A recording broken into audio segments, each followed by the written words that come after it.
بسم اللہ الرحمن الرحیم۔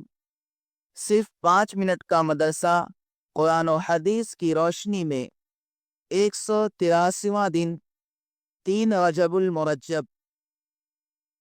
نمبر 1، اسلامی تاریخ۔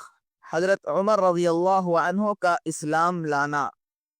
حضرت عمر فاروق رضی اللہ تعالیٰ عنہ کا شمار عرب کے بڑے بڑے بہادروں میں ہوتا تھا۔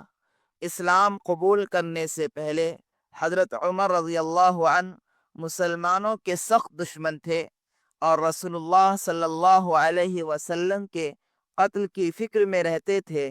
ایک دن اسی ناپاک ارادے سے تلوار لٹکائے ہوئے چلے جا رہے تھے کہ راستے میں حضرت نعیم بن عبداللہ رضی اللہ عنہ مل گئے۔ انہوں نے پوچھا کہ عمر کہاں جا رہے ہو؟ کہنے لگے کہ محمد کو قتل کرنے۔ نعوذ باللہ۔ انہوں نے کہا کہ پہلے اپنے گھر کی تو خبر لے، تیری بہن اور بہنوئی دونوں مسلمان ہو چکے ہیں۔ یہ سننا تھا کہ حضرت عمر رضی اللہ عنہ غصہ سے بھر گئے اور سیدھے بہن کے گھر گئے اور دونوں کو خوب مارا، یہاں تک کہ بہن خون سے لہو لہان ہو گئی۔ اس مار پیٹ کے بعد جب عمر رضی اللہ عنہ کا غصہ ٹھنڈا ہوا تو انہوں نے کہا کہ مجھے وہ صحیفہ دکھاؤ جو تم لوگ پڑھ رہے تھے۔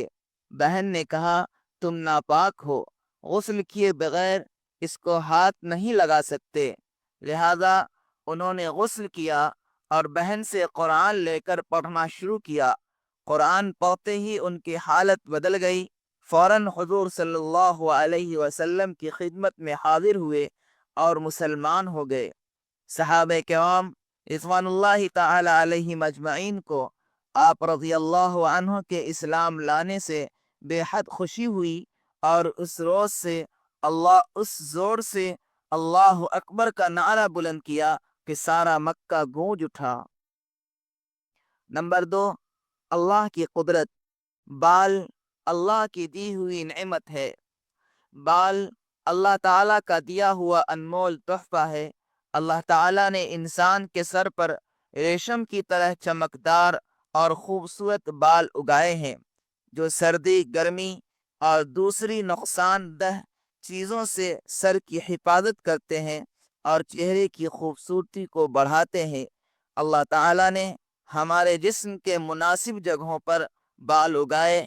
اگر بال ہونٹوں پر اگ جاتے تو کتنی پریشانی ہوتی، نہ ٹھیک سے بات کر سکتے، نہ کھانا کھا سکتے اور نہ کوئی چیز پی سکتے۔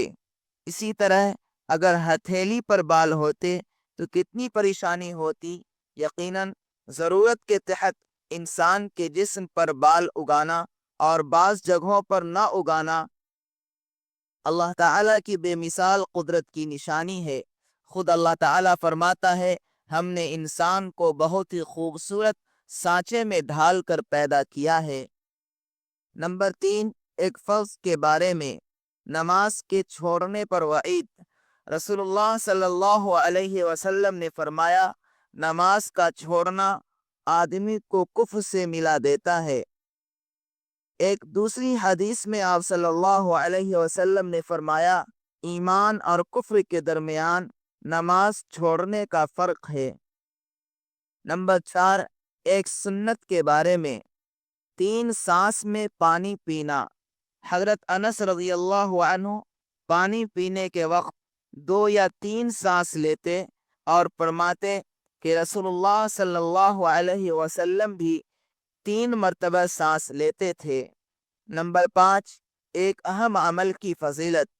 بیمار کی عیادت کا ثواب۔ رسول اللہ صلی اللہ علیہ وسلم نے فرمایا جب کوئی مسلمان اچھی طرح وضو کر کے ثواب کی امید سے اپنے بیمار بھائی کو دیکھنے جاتا ہے تو اس شخص اور دوزخ کے درمیان 70 برس کی دوری کر دی جاتی ہے۔ نمبر 6، ایک گناہ کے بارے میں۔ حج فرض ہونے کے باوجود نہ کرنا۔ رسول اللہ صلی اللہ علیہ وسلم نے فرمایا جس آدمی کے پاس سواری اور خرچہ اتنا ہو کہ وہ آرام سے بیت اللہ تک پہنچ سکتا ہو پھر بھی حج نہ کرے تو کوئی فرق نہیں ہے کہ وہ یہودی ہو، کر یا پھر نصرانی ہو کر مرے۔ نمبر 7، دنیا کے بارے میں۔ دنیا آخرت کا ذریعہ ہے۔ رسول اللہ صلی اللہ علیہ وسلم نے فرمایا، دنیا بہت ہی اچھا گھر ہے اس شخص کے لیے جو اس کو آخرت کا ذریعہ بنائے اور اللہ تعالیٰ کو اس کے ذریعے راضی کر لے، اور بہت ہی برا گھر ہے اس شخص کے لیے جس کو آخرت کے کاموں سے روک دے اور اللہ تعالیٰ کو ناراض کر دے۔ نمبر 7، آخرت کے بارے میں۔ دوزخی کی چیخ و پکار۔ قرآن میں اللہ تعالیٰ فرماتا ہے، جو لوگ بدبخت ہیں وہ دوزخ میں ہوں گے، اس میں ان کی چیخ و پکار ہوتی رہے گی۔ نمبر 9، طب نبوی سے علاج۔ 3 چیزوں میں شفا ہے۔ رسول اللہ صلی اللہ علیہ وسلم نے فرمایا، شفا 3 چیزوں میں ہے، شہد پینے میں، پچنا لگانے میں، اور آگ سے داغنے میں۔ مگر رسول اللہ صلی اللہ علیہ وسلم نے فرمایا، میں اپنی امت کو داغنے سے منع کرتا ہوں، لہذا داغ کر علاج کرنے سے بچنا چاہیے۔ نمبر 10، قرآن کی نصیحت۔ قرآن میں اللہ تعالیٰ فرماتا ہے، اے لوگو، اس رب کی عبادت کرتے رہو جس نے تمہیں اور تم سے پہلے لوگوں کو پیدا کیا تاکہ تم پرہیزگار بن جاؤ۔